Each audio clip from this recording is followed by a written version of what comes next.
R2 में कितना voltage drop होगा? R2 में होने वाला वोल्टेज ड्रॉप है I डैश इंटू R2, या यूं बोल सकते हैं इन दोनों पे तो ये E वोल्टेज ड्रॉप होगा, तो जितना इसको हो गया बचेगा कितना? E माइनस इसमें होने वाला वोल्टेज ड्रॉप इक्वल इसमें होने वाला वोल्टेज ड्रॉप।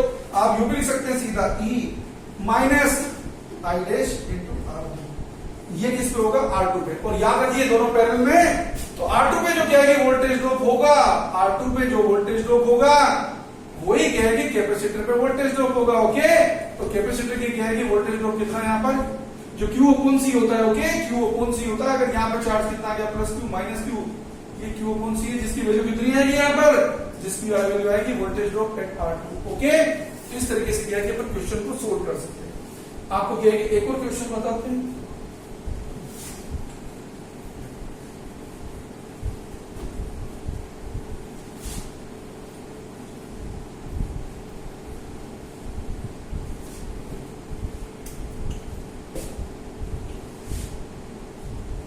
ये आपको क्या है कि इनफाइनाइट लॉन्ग वायर आपको दिखा रखे हैं जिनमें करंट चल रही आई। ये दूसरा इनफाइनाइट लॉन्ग वायर है, इससे भी करंट चल रही आई, और ये पॉइंट हो,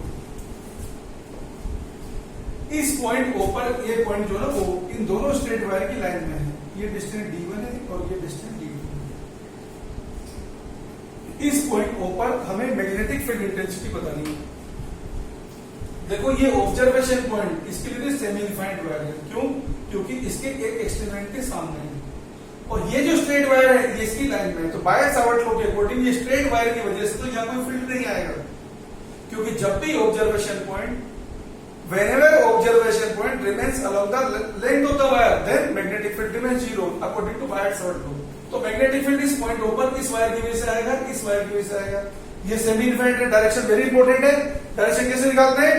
राइट हैंड थंब को रखेंगे करंट की डायरेक्शन में, राइट हैंड थंब को रखेंगे करंट की डायरेक्शन में, फिंगर्स को रखेंगे हम ऑब्जर्वेशन पॉइंट की डायरेक्शन में, फिंगर्स को रखेंगे हम ऑब्जर्वेशन पॉइंट की डायरेक्शन में, पाम के आउटवर्ड नॉर्मल मैग्नेटिक फील्ड की डायरेक्शन है। ऐसे क्या है कि बहुत सारे क्वेश्चंस क्या है कि काफी सारे टेस्ट पेपर उनके बहुत अच्छे इंपॉर्टेंट क्या है कि एग्जांपल्स जिनकी क्या है कि हम एक्सपेक्टेशन क्या है कि बहुत अच्छी क्या है कि तरीके से कर सकते हैं, वो सब हमने क्या है कि आपको हमारे क्या है कि ऐप के अंदर समझाए हुए हैं। ओके, तो आप क्या है कि हमारे ऐप मेडिट्रेक को क्या है कि डाउनलोड करिए गूगल प्ले स्टोर से, और ये सारी टेंशन से क्या है कि मुक्त हो जाएगी। ओके, तो देखो ऑब्जर्वेशन पॉइंट ऊपर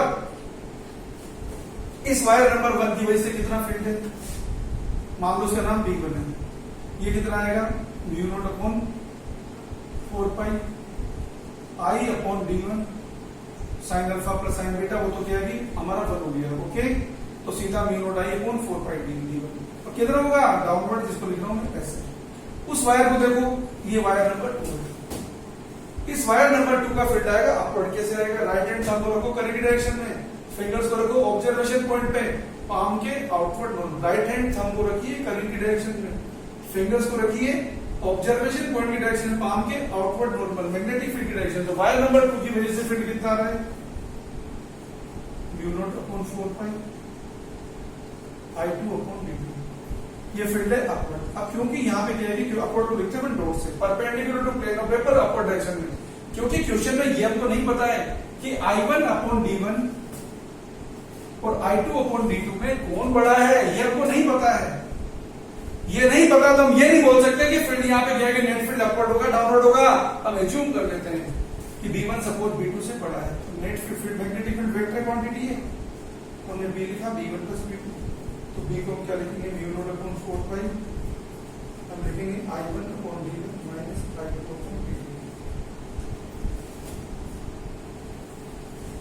अब I1 अपॉन D1 के अकॉर्डिंग लिखा तो क्रॉस मार्क कर दीजिए। अगर क्या है कि सोल्व करने पे न्यूमेरिकल डेटा जब दिए होंगे, सपोज I1 अपॉन D1 अगर बड़ा होता I2 अपॉन D2 से, तब तो बात सही है। लेकिन अगर I1 अपॉन D1 छोटा निकल जाए I2 अपॉन D2 से, तो डायरेक्शन ऑटोमेटिक चेंज हो जाएगी, क्योंकि साइन बदल जाएगा तो डायरेक्शन बदल जाएगी। एक दो क्वेश्चन आपको और बताता हूं।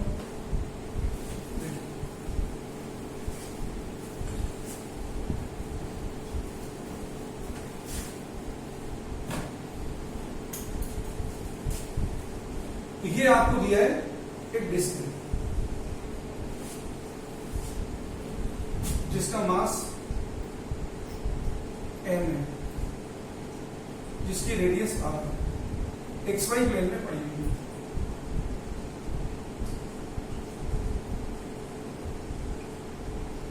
इस डिस्क के सेंटर O से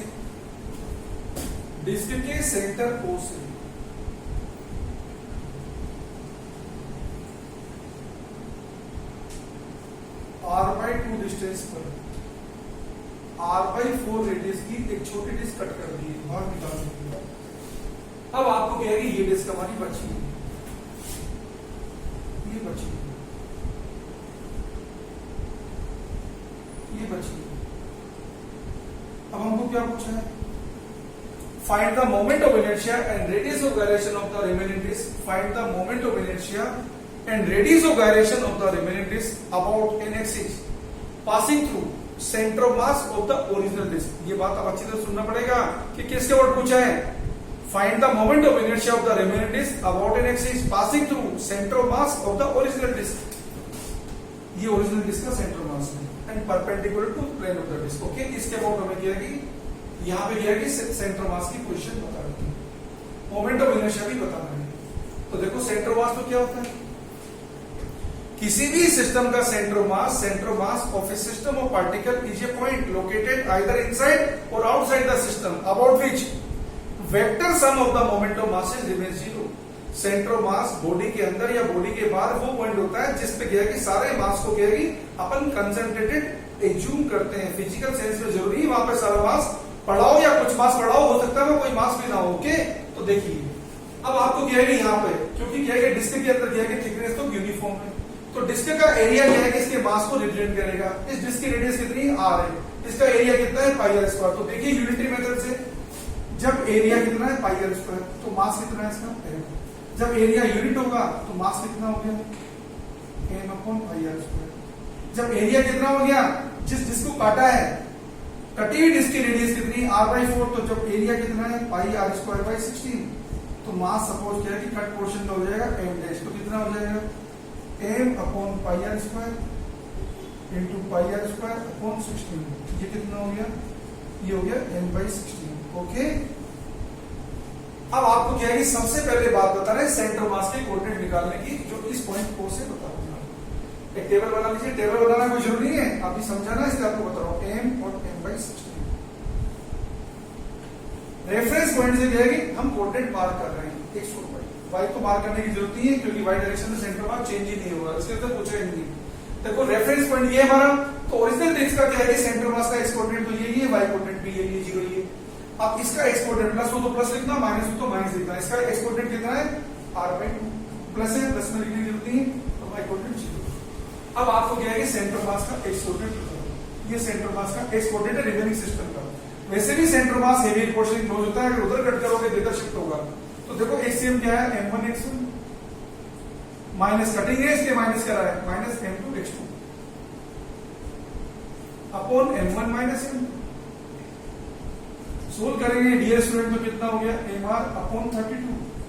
ये कितना हो गया 15m/16। सोल्व करोगे तो 2 हो जाएगा, तो ये आ जाएगा -r/30। तो आपने क्या देखा, इसका सेंटर मास सिस्टम का इधर आ जाएगा, यहां से r/30। ये तो आपका पहला क्वेश्चन सोल्व हो गया। अब आपको क्या है कि बात बताते हैं, यहां पर आपको पूछा है find the moment of inertia of the remaining system about an axis passing through center of mass of the original disk and perpendicular to its plane। और साथ में आपको रेडियस ऑफ गायरेशन भी बतानी। तो देखिए आपको मालूम है कि सेंटर मास किसी भी डिस्क का उसके सेंटर मास से जाने वाली और प्लेन के परपेंडिकुलर एक्सिस के अबाउट क्या होता है mr²/2। The centre of mass of a circular disc about an axis passing through its centre mass and perpendicular to its plane कितना होता है mr²/2। तो इसका भी क्या है इसी तरीके से निकाल लेंगे। इसका m कितना है m/16, इसका r कितना है r/4, m/16 r/4²/2। लेकिन अब आपको लगानी पड़ेगी पैरेलैक्सी थ्योरम। क्यों लगानी पड़ेगी parallel axis theorem? Because whenever moment of inertia is to be added or to be subtracted, all the value of moment of inertia should be about the same axis. जब भी मोमेंट ऑफ इनर्शिया को आपको add करना होता है या जब भी मोमेंट ऑफ इनर्शिया को आपको सब्ट्रैक्ट करना होता है, सारे moment of inertia same axis के अबाउट होने चाहिए। सारे moment of inertia same axis के अबाउट होने चाहिए। तो चलते हैं पर एक एक कैलकुलेट करते हैं। तो देखिए इसका मोमेंट ऑफ इनर्शिया कितना है, इसके सेंटर मास जाने वाली जिसका नाम है जेड जेड एस एक्सिस कितना है mr²/2। Z Z S axis का वोट कितना है इसका mr²/2। और इसके लिए क्या है कि परपेंडिकुलर प्लेन का कितना है m/16 r/4 का स्क्वायर अपॉन 2। इसका नाम रख दिया मैंने I2, इसका नाम रख दिया मैंने I1। अब आपको क्या है पैरेलल एक्सिस थ्योरम से इसको शिफ्ट करना पड़ेगा, यहां लाना पड़ेगा, क्योंकि आपको मोमेंट ऑफ इनर्शिया इस एक्सिस का पूछा है। तो इसको पैरेलल एक्सिस थ्योरम शिफ्ट करो। पैरेलल एक्सिस थ्योरम क्या बोलती है, moment of inertia of any system remains minimum about an axis passing through its centre of मास। किसी भी सिस्टम का मोमेंट ऑफ इनर्शिया मिनिमम कौन सी एक्सिस के अबाउट होता है, इसके सेंटर ऑफ मास से जाने वाली एक्सिस के अबाउट। ओके, तो आपको क्या है सेंटर ऑफ मास से जब किसी और एक्सिस में लेके जाओगे तो मोमेंट ऑफ इनर्शिया इंक्रीज होगा। तो I about any parallel axis equal to I about centre mass plus mass into दोनों पैरेलल एक्सिस के बीच के डिस्टेंस का स्क्वायर। तो लगाइए इसको क्या है यहां से यहां शिफ्ट करिए। So moment of inertia of this cut disc about an axis passing through centre of mass of the original disc and perpendicular its plane, इसके अबाउट नाम लिख दिया इसका I3। तो डियर स्टूडेंट I3 कितना हो जाएगा, I3 हो जाएगा आपका I2 प्लस उसका मास कितना है m/16, उसका मास कितना है m/16, उसकी डिस्टेंस कितनी है r/2। सो तो आप कर लेंगे, ये आपके पास I3 आ गया। इस कट डिस्क का इस O और O के अबाउट। अब आपको क्या पूछा है, you have to determine the moment of inertia of the remaining disk about an axis passing through center of mass of the original disk and perpendicular its plane। तो बड़े वाले मोमेंट ऑफ इनर्शिया में से छोटे वाले को subtract कर देना। तो ये वाला तो किसका था, पूरी कंप्लीट डिस्क का था, तो I1 माइनस कर देना I3। ये आपका नाम रख दो I डैश। ये रिक्वायर्ड मोमेंट ऑफ इनर्शिया है। और आपको पूछा साथ में रेडियस ऑफ गायरेशन। जब भी रेडियस ऑफ गायरेशन निकालनी होगी तो क्या करेंगे, जो अवेलेबल मास है इनटू k² कर दीजिए, क्योंकि what is radius of gyration, the radius of gyration of A given mass distribution system is that perpendicular distance from given rotational axis whose square when multiplied by total available mass of the system gives us same value of moment of inertia as is obtained by actual distribution of masses। Okay, तो इस तरीके से हम radius of gyration निकाल लेंगे। तो जब भी आप मोमेंट ऑफ इनर्शिया निकाल चुके होते हैं, आप अवेलेबल मास को क्या कर दीजिए, सीधा k² से मल्टीप्लाई कर दीजिए, आपको रेडियस ऑफ गायरेशन मिल जाएगी। और ऐसा करने के साथ बाद में आपकी लाइफ क्या हो जाएगी, जनरल वाला।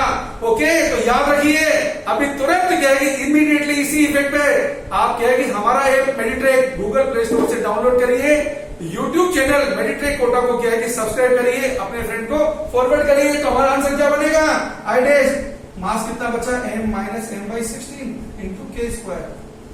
इस तरीके से हम क्या है कि रेडियस ऑफ गायरेशन निकाल देंगे। So dear student thank you very much. और फिर से आपको लास्ट में बोलूंगा कि नीट 20 का एग्जाम क्या है कि पास पाने जाने वाला है। नीट का एग्जाम क्या है कि बहुत ही क्या है कि पास पा रहा है।